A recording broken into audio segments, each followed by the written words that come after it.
Imagine hitting shuffle on your favorite streaming app, and instead of just skipping between catchy songs, you realize you've accidentally demolished a carefully constructed architectural masterpiece. Yeah, that is a very real, very frustrating reality for casual listeners trying to get into the band Neural Orchestra. Right. Because you can't just throw their hits into a workout playlist. Hmm. To understand their music, you really have to navigate an entire ecosystem of sound.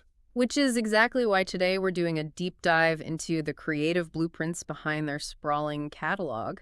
Because, I mean, it is anything but a standard discography. To say the least, they actually refuse to even use the word discography. Their overarching body of work is just simply referred to as their opus. The opus, right. And looking at our sources, this opus is held up by what they call monument pillars. Let's unpack this a bit, because it sounds like they aren't just writing albums, they're trying to build an auditory temple. I think I saw the term digital cathedral used. Yes, the digital cathedral. It's a very literal mindset for them. But honestly, it also sounds a bit, pretentious, or at least super restrictive. If a band defines their art with such rigid structural pillars, aren't they just boxing in their own creativity? I mean, it definitely feels restrictive on the surface, Mm-hmm. but think of those monument pillars as the load-bearing walls of your digital cathedral. Let's say one pillar dictates a strictly acoustic orchestral sound palette. Huh? By locking that in, the band doesn't have to worry about genre hopping. They can channel all their creative energy into experimenting wildly with tempo, lyrical themes, and rhythm within that specific acoustic space. The constraint actually forces the innovation. Oh, I see. Okay, so the pillars are the foundation and the walls. But how do you organize the timeline inside this cathedral? Because usually bands just release chronological albums, go on tour, and repeat. But Neural Orchestra has this pantheon of musical eras. Yeah, because they reject the standard album format entirely. The catalog is actually divided into distinct sections they call domains. So if the pillars are the walls, domains are like the different rooms in the temple. Exactly. And you don't just gently fade from one room to the next. You cross a definitive threshold.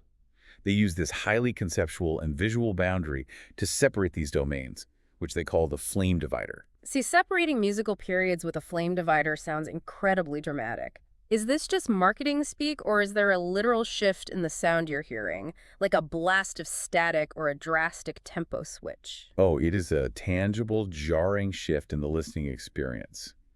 Take the transition between their tracks, The Alchemist and Neon Requiem. Oh, wow. Yeah, those sound totally different. Right. When you cross the flame divider between those eras, the instrumentation completely changes. You go from the warm, organic strings of The Alchemist to the harsh, high-fidelity digital synths of Neon Requiem.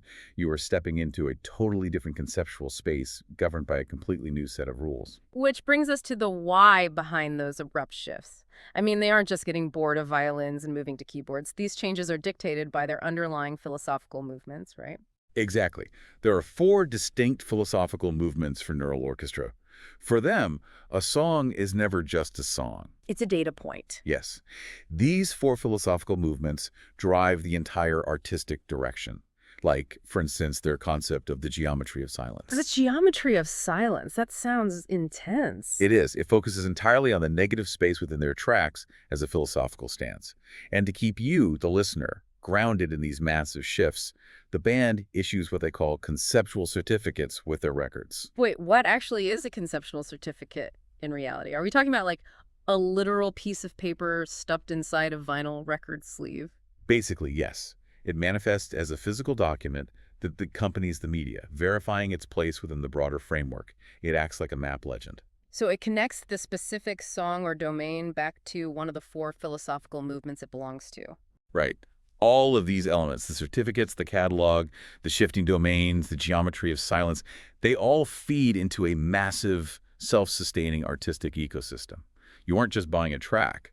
You are securing a coordinate within their universe. So what does this all mean for you, the listener, just trying to enjoy some music on your morning commute? It really all boils down to the AIO Standard V1. That is the band's unified visual and artistic standard. Yeah, think of the AIO Standard V1 as the master blueprint that ensures the digital cathedral doesn't collapse. It guarantees that the monument pillars align perfectly with those four philosophical movements and the whole ecosystem. So if you shuffle the tracks, you're just looking at puzzle pieces totally out of order. Exactly. The AIO standard is the underlying logic that holds all this massive conceptual weight together. It really is an architecture of ideas, which leaves us with a pretty compelling question to mull over the next time you put on your headphones. Neural Orchestra treats their music like a structural blueprint, imposing this strict, almost mathematical order on their art. Does imposing that much calculated structure make the final creation more human because of the sheer intentionality involved? Or does it strip away the raw, spontaneous emotion of the music?